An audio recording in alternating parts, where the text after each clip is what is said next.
edition of the Psych Monologues. I'm Dr. Ray Mitch, your host, and today is February 7th. We have completed the first week and with relative success, and we look forward to a week laying out in front of us. What you have tuned into is what I have mentioned already is the Psych Monologues. It's a podcast that is devoted to exploring our journey toward wholeness within ourselves, within our relationships, and ultimately with God. And so we have a variety of topics. I have a variety of topics. I keep doing the royal we. I'm not real sure why I do that.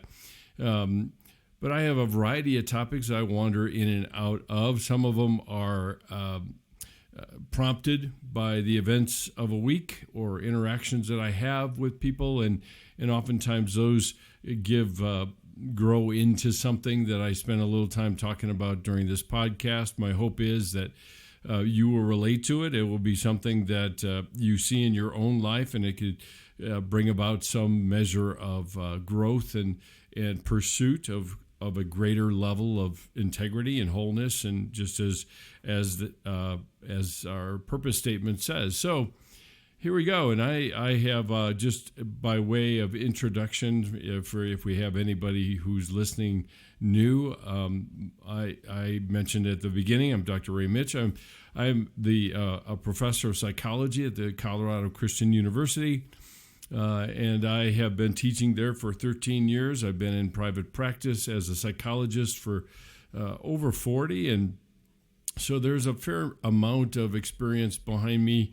I don't think time is necessarily a measurement of experience, but there is plenty that I have come through that perhaps would be of benefit to you, my listeners. So welcome for half an hour or so of reflecting on a variety of things. We've been in the middle of a series that I've referred to as, or I've been calling Accepting Grace, and there's no way, shape, or form that's going to have any 12 quick steps to accepting grace. The way I conceptualize it and the way that I have been kind of unfolding it is looking at it as the old country and the new. The old country is the one that we are comfortable with. We know the rules of engagement. We know how to think, how to behave, how to relate. We know all of that stuff that comes with being in the old country. Except for one small thing, and that is the cost that it extracts from us in continuing to live our lives by law, by shame, by condemnation, and we continue to do what so many in the recovery movement often say, comment on, is we keep doing the same thing over and over again, and somehow we expect different results. And that's kind of what the old country is about. Now, the new country, on the other hand, is where grace abounds, where freedom is explored, where uncertainty is accepted as a part of life. And that's very enticing for us. We look at it and say, I want that. I want to get into that. But the problem is that as we begin our migration from the old country to the new, it gets more and more uncomfortable. And we more often than not, I think I say to myself, well, wait a minute. I thought this was supposed to be a good thing. That going to this new country and accepting grace and living freely and all these things that I like to talk about. And you'd say, well, those things sound positive, right? Yeah, well, we like positive, but without any consequences or any difficulties even. So we've been working this out in terms of how do I go about accepting grace and how do I move from the old country to the new, which is the journey of accepting grace. And today we're going to land the last few characteristics or contrasts that have been a part of the difference between the old country and the new. And it circles back around to something that we said even at the very beginning, and that is the idea of acceptance. And I spent some time talking a little bit about this in the last podcast, but acceptance, I think in a lot of cases, depending on the context in which you use it, so accepting a gift from somebody, we don't have any problem. Well, we might, but we don't have any problem accepting a gift from somebody. And we wouldn't really be rude enough to sidle up to them afterwards and say, oh, hey, by the way, what do I owe you for this? Because it would be insulting. So acceptance of a gift or acceptance of, free tickets or which would be a gift, I guess, anything else that you could imagine, acceptance is a part of. And it usually implies that it's being given to us freely with no strings attached. And so the last two characteristic sets, the contrast sets I want to talk about, have a lot to do with that because of what we do in terms of accepting others and rejecting ourselves. Not accepting ourselves and rejecting others. Now, in our thoughts we might, but we would never, I don't think, be so rude to do that openly with another person. But let me draw this contrast for you. So in the old country, the place that we're moving from, we're trying to move toward the new country of grace and freedom and all that comes along with that. But in the old country, there is harsh criticism. I would even say ruthless criticism for oneself. For me, and when I do something wrong, it is the worst thing that could possibly happen. And I have walked around the halls of CCU, and I've heard plenty of people talking to one another. Not that I stalk anybody, mind you, but I can't help but not hear these things. And somebody might be apologizing to another person, and what they'll say is I'm so sorry. I'm the worst. I'm the worst friend. I'm the worst person. And see, this is the boiling over, if you will, of the internal harsh criticism that we heap on ourselves, actually thinking that that's going to help us. But see, in the old country, there's not only ruthless criticism of myself, but there's also criticism of others. Now, that doesn't come out.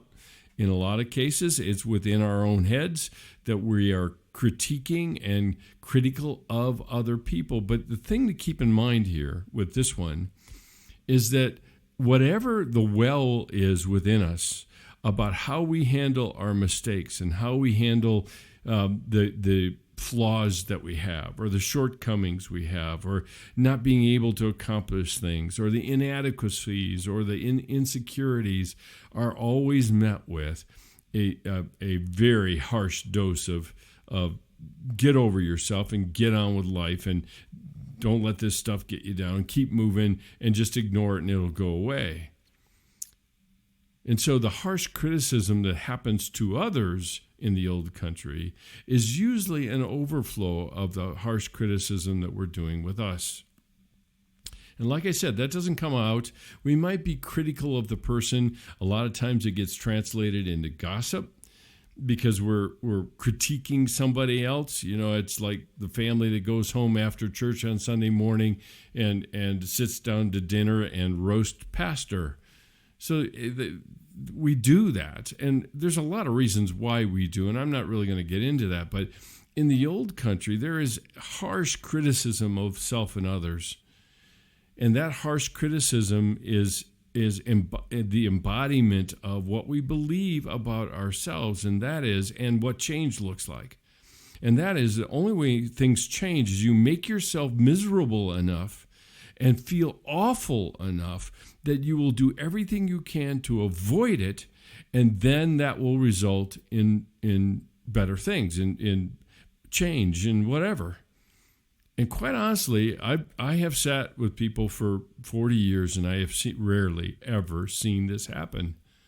I just never seen it happen, because out of condemnation, I won't change. Out of acceptance, I actually create a space for change, because now I am willing to accept that I am limited and that I make mistakes, and those are not the worst things that could ever happen to me, and I can learn from them. But see, condemnation closes my eyes to change. And so our harsh criticism is part of that I that is part of the old country. So what about the new? If we're migrating to the new country, and the new country has within it what I refer to as self-acceptance and acceptance of others. Now, the acceptance of others, we already got that one down most of the time. I think we are way more generous, way more gracious, way more encouraging with others than we are with ourselves. But I think we have to confront, what is it about self-acceptance that we believe is going to get in the way? In other words, it's going to be damaging to me. And quite honestly, I think for a lot of people, the whole idea of self-acceptance means the acceptance of mediocrity, the acceptance of that I let myself off the mat, and therefore I won't ever change. I have no reason to change. I have nothing to motivate me. I have nothing to run from in terms of the punishment and self-punishment I heap on myself. So self-acceptance can't possibly accomplish that.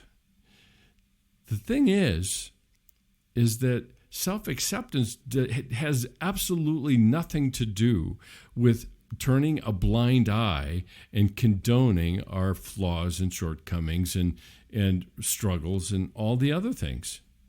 I mean, the interesting thing about this is that a good friend of mine once said, he said, "You cannot change what you won't accept." And his name was Brennan Manning. And see, self-acceptance is the beginning of the journey toward growth and change.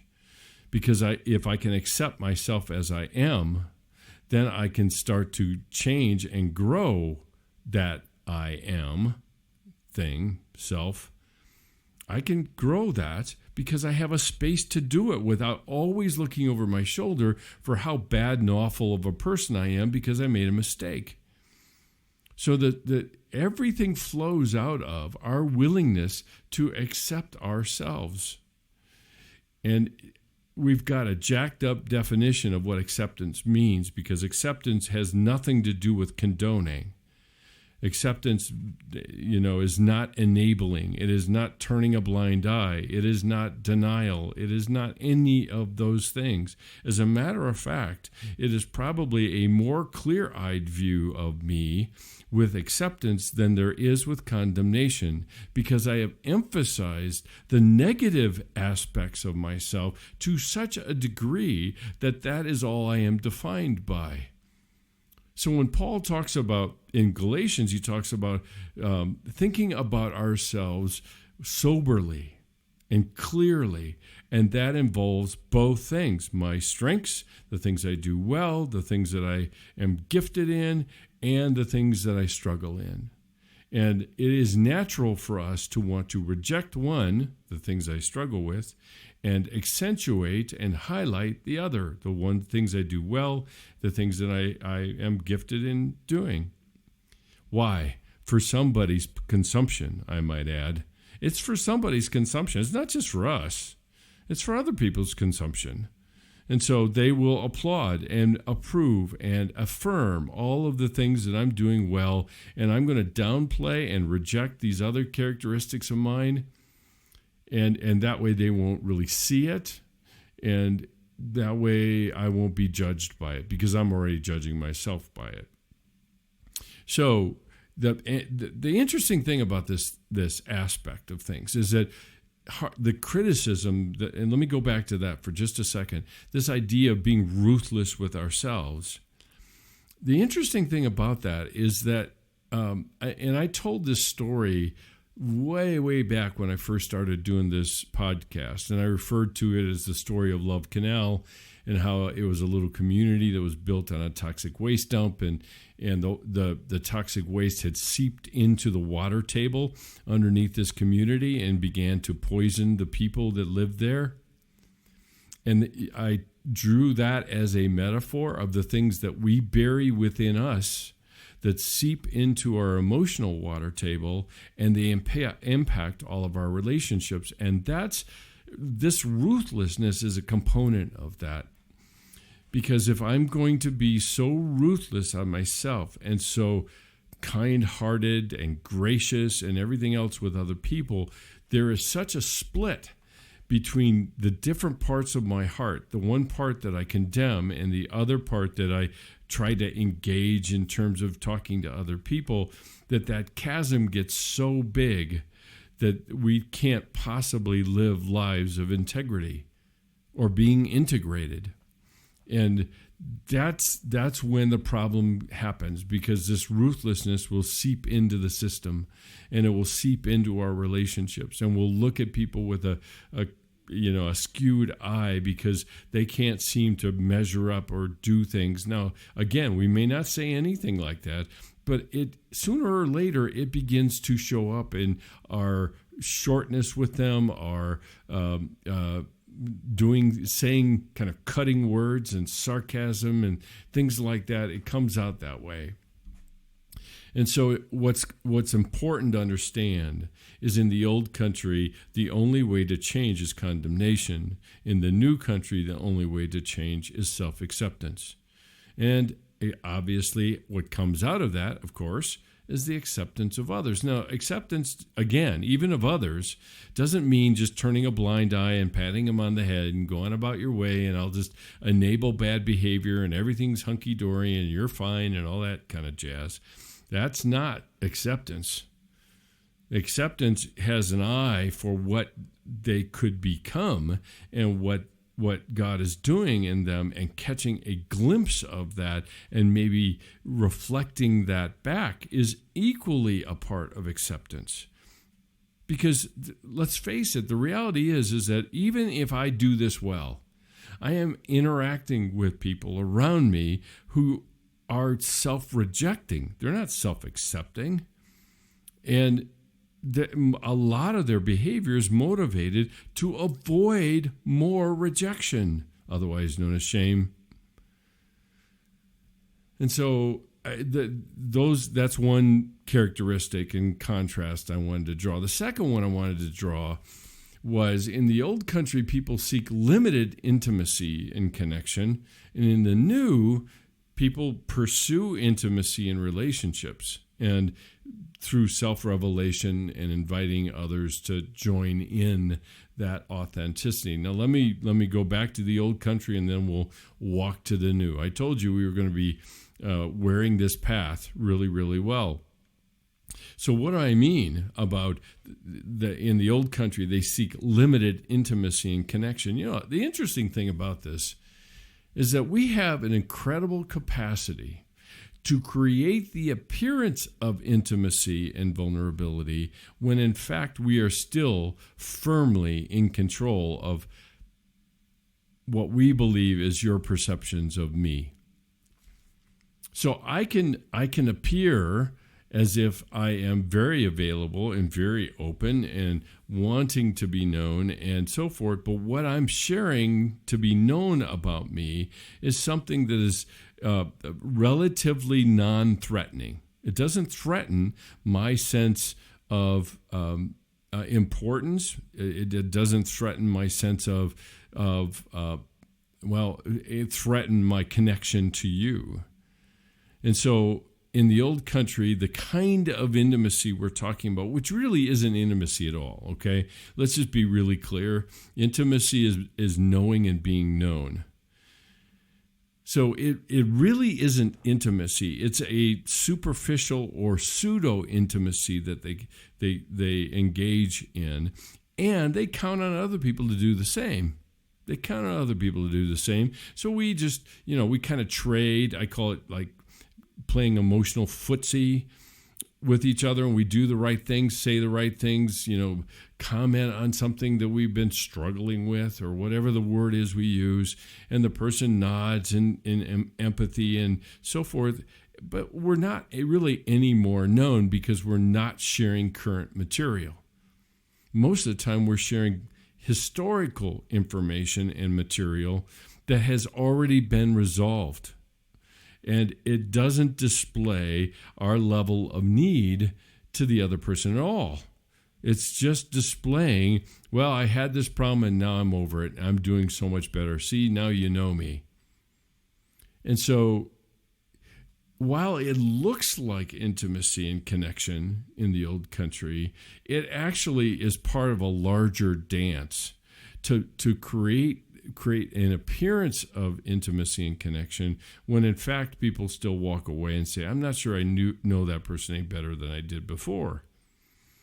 Because it's and the other side of that is that sometimes they may walk away and say, wow, the person's so open, it's so good to know them, and the person who has done all the sharing walks away and says, man, I dodged that bullet. They know some things about me, but it's stuff that is not a threat to me or a threat to my sense of inadequacy or insecurity or anything like that. So the other thing, the other side of the coin, the other country that I've been talking about is where people pursue intimacy in relationships through some key things, through self-revelation. So I reveal myself to other people. We have been talking about that in terms of vulnerability and authenticity and what I oftentimes refer to as being WYSIWYG people. It's an old computer term. It's what you see is what you get, people. And they do that because it accomplishes two different things. It allows them to be known, for one, and secondly, it allows them to own themselves. See, again, I can't own that which I'm not willing to articulate to another person who has proven to me that they are safe to do this with. Okay, we are not talking about doing this just with any Tom, Dick, or Harry that you meet on the bus going into work. I'm not talking about that. That's not intimacy at all. But I need to be able to to articulate to another person the things that are going on within me, that they can know me right now, in the present moment. Not in the past, not what I aspire to, but what I am right now. And so it not only allows me to be known, but two, it allows me to own myself, because now I give away that which I own. And if I don't know it or own it, I can't really give it away now, can I? So there's the self-revelation, there's the vulnerability, and there's another byproduct of this, or even a side benefit that you could refer to here, and that is it actually invites other people to do the same. Now, let's make sure this is clear. I'm not saying that I enter into this intimacy and relationships so that the other person shares with me. That is not what this is about, because still, remember, in the new country, it's still about freedom. So they're equally free to accept that invitation that's demonstrated by my revelation, my willingness to reveal parts of myself. And they're equally free to join in with that or to not.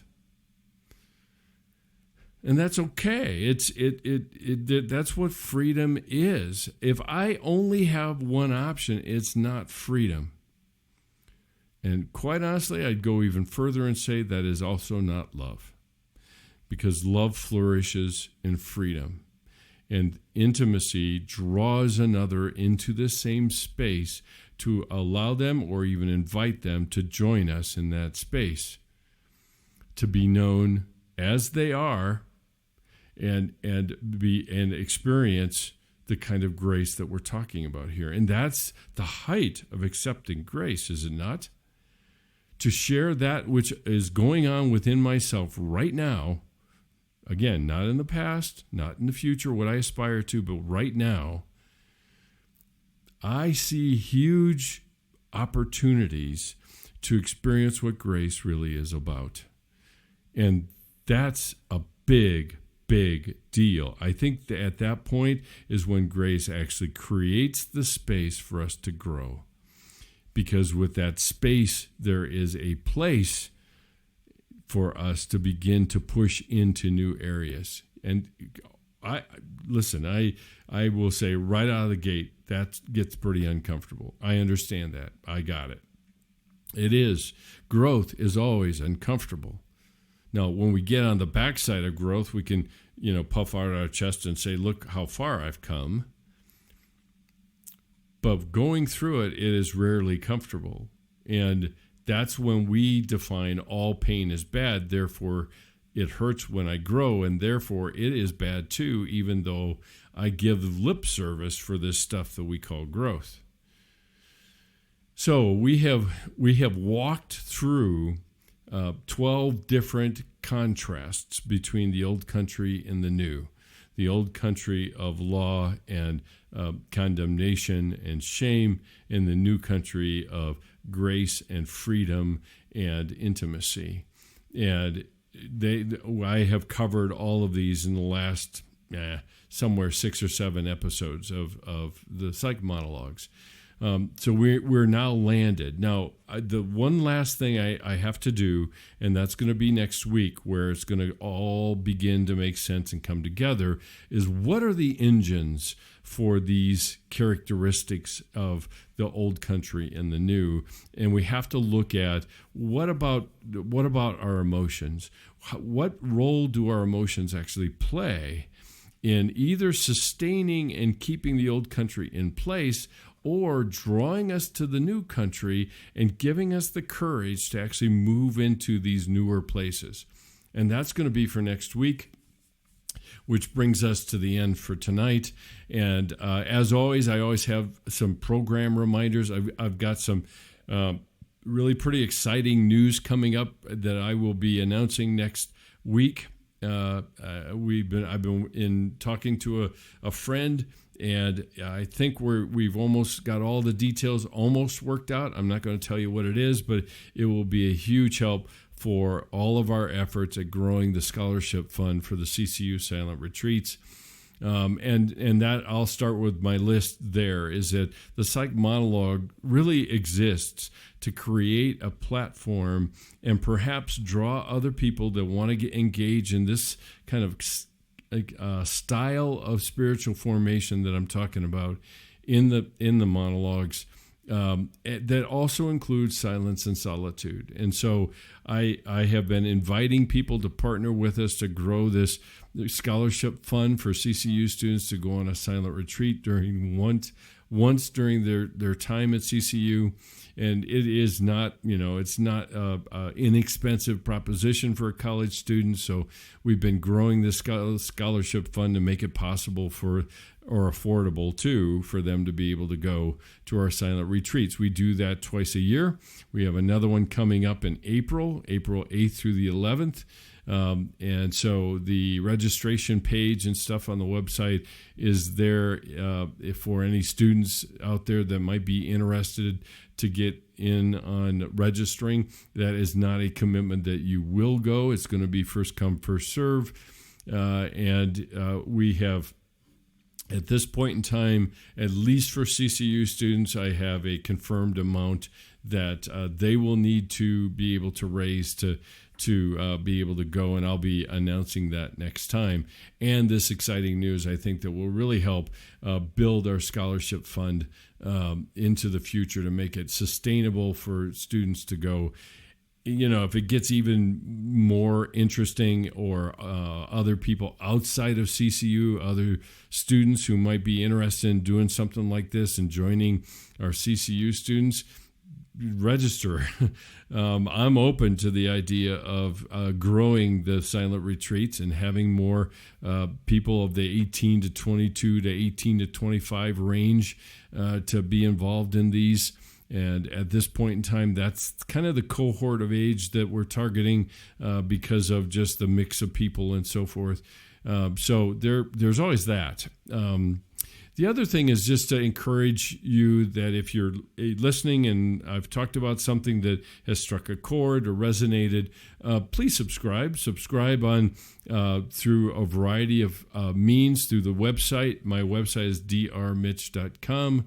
Up in the right-hand corner, there's a subscription box, or on any of our social media platforms on Instagram. The name there is @the Psych Monologues, all lowercase, one word. At Facebook, ray.mitch, and LinkedIn, drmitch, M-I-T-S-C-H. So, and finally, but not least,